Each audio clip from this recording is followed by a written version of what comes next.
जो बोले सोनिहाल।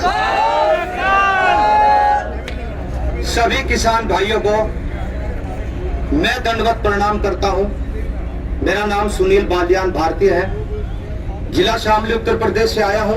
एक गांव है छोटा सा इस्लामपुर घुसोली, वहां से आया हूं। और मैं पहले सिंधु बॉर्डर पे भी गया था, वहां पे हमने सेवा चला रखी है मेडिकल की। लेकिन वहां पे बताते थे मोदी जी के भक्त कि वहां पर खालिस्तानी आए हुए हैं। मुझे तो एक भी खालिस्तानी वहां मिला ना यहाँ मिला।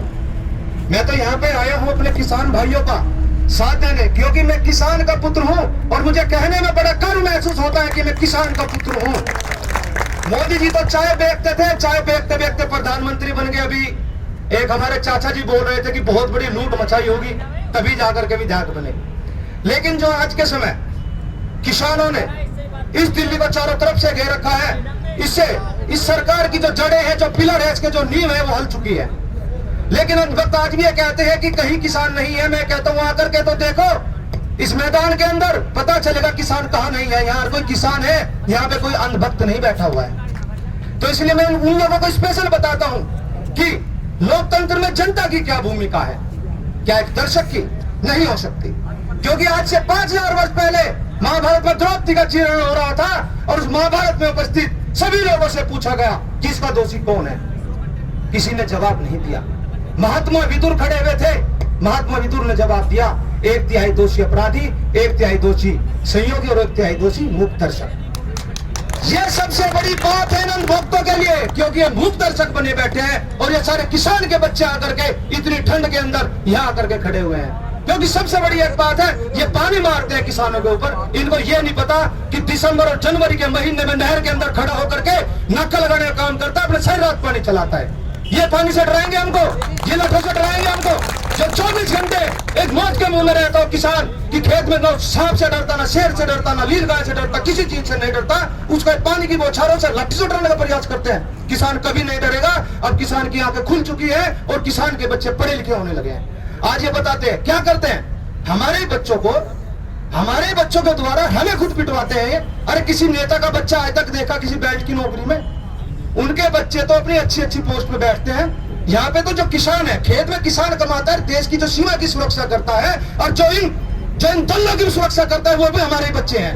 वो हमारे यहाँ पे बचे हुए हैं आज भी। इनकी इतनी हिम्मत नहीं है कि ये लोग किसानों पर डंडा बरसा दे।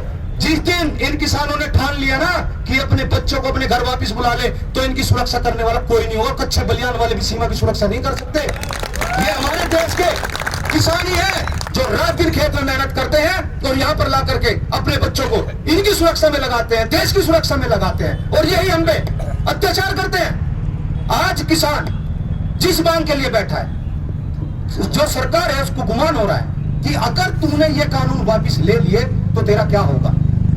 सबसे बड़ी बात यही आती है कि उसे अपना अपमान दिख रहा है। किसान जाए कहीं भी, हमारे देश का 67% व्यक्ति किसान है और इस देश का जितना भी पालन पोषण कर रहा है किसान के अनाज से ही कर रहा है। अगर किसान कल अनाज देना बंद कर दे तो भूखे मर जाएंगे सारे नेता। और ये देखो, किसान के बच्चों से मंच पे बोलना नहीं आता, क्योंकि मैं भी एक किसान का बच्चा हूं, लेकिन प्रयास कर रहे हैं, हमें सिखा रहे हैं। ये काम नेताओं का है यहाँ पे बोलने का। लेकिन अब हमने सीख लिया, हमने पढ़ना भी सीख लिया और हमने बोलना भी सीख लिया। और हम तुम्हें हर जगह सिखाएंगे, हर जगह दिखाएंगे और हर जगह मात भी देंगे। आज के समय क्या कर रखा है उन्होंने? ध्रुवीकरण की राजनीति कर रखी है। अब ध्रुवीकरण की राजनीति के अंदर क्या करते हैं, पहले हिंदू मुस्लिम में बांटा, फिर सिख में बांटा, ईसाई में बांटा, अलग अलग धर्म में बांटा। अरे मैं तो ये कहता हूँ अनेकता में एकता ही मेरे देश किसान है, इसीलिए तो मेरा भारत महान है। आज के वक्त ये लोग कितने भी अत्याचार करें, हम यहाँ से हटने वाले नहीं है। जब तक ये काले कानून वापिस नहीं होंगे तब तक हम यहाँ से नहीं हटेंगे। जो इनको लेकर के आना था तो स्वामीनाथन की रिपोर्ट को लेकर के आते, स्वामीनाथन की रिपोर्ट लाते तो एक किसान उसको सम्मान से सम्मानित किया होता और उसके सिर पर ताज पहनाते। स्वामीनाथन की रिपोर्ट लेकर के आओ ना, जो चीज मांग रहे हैं वो दो, बिना मांगी चीजें बिना बात में दे रहे हैं। और आज इन जो भक्त जो वहां पे बैठे हैं उनके लिए एक बात और बोलूंगा। मैंने एक छोटी सी कहानी पढ़ी थी कि एक झोपड़े में आग लगी हुई थी एक गांव में। कौवा बैठा हुआ था, तो चिड़िया अपनी चोंच में पानी लेकर के जा रही है, आग बुझाने का काम कर रही थी। तो उस वक्त तो कक्का पूछ रहे तेरी चोंच से क्या होगा इस पानी से? उसने बताया था कि जिस दिन इतिहास लिखा जाएगा मेरा नाम इतिहास में आग बुझाने वालों में होगा, तुम्हारी तरह आग लगाने वालों में नहीं होगा। आज ये इन किसानों को तोड़ने का प्रयास करते हैं, कभी कुछ बताते हैं, कभी आज कल भी देख रहा था मैं, बल्कि कल मैं एक शादी में गया, ब्राह्मण के यहाँ पे शादी थी, बहुत सारे अंधभक्त थे, मैं भी वहां पे चला गया। तो वो कहने लगे इतने सारे किसान इकट्ठे हो रहे, जरूर कुछ ना कुछ कमी तो है। मैं कह लगा नहीं यार ऐसा तो नहीं होना चाहिए। कह लगा नहीं यार ऐसा तो इकट्ठे नहीं होते। मगर तुम क्या मानते हो मोदी गलत कर रहा है? कह लगा गलत तो कर रहा है लेकिन किसानों की मान लेनी चाहिए। मगर चलो अंधभक्तों, तुम्हारे अंदर ये चीज तो है कि मान लेनी चाहिए। तुम्हारा जो उत्तर है उसको समझ में क्यों नहीं आती है चीजें, उसके समझ में नहीं आ रही है चीजें। लेकिन वो समझेगा, आज नहीं समझा कल समझेगा। क्योंकि हिटलर भी माना था जब देश बर्बाद हो गया था ना, जब जर्मनी बर्बाद हो चुकी थी, तब जाकर जर्मनी वालों को पता चला था कि हिटलर कितना गलत था। ये हिटलर हमारे सिर पर राज कर रहा है। जितने हमारे भाई यहाँ पे बैठे हैं, पुलिस वाले बैठे हैं, प्रशासन वाले बैठे हैं, इनको भी बता देना चाहता हूँ, अगर से कानून लेकर के आने थे, इन जो हमारे पुलिसकर्मी है, जो हमारे फौजी भाई है, उनके लिए लाइफ टाइम सैलरी का प्रावधान लेकर के आते ना, वो कम से कम निश्चित होकर के अपनी जो ड्यूटी है वो तो कर सके। मान लिया एक बार कोई आदमी हमारा जो जवान है वो सरहद पे शहीद हो गया, पुलिस वाला भाई है वो शहीद हो गया ड्यूटी करते हैं, उसके बच्चों का क्या होगा?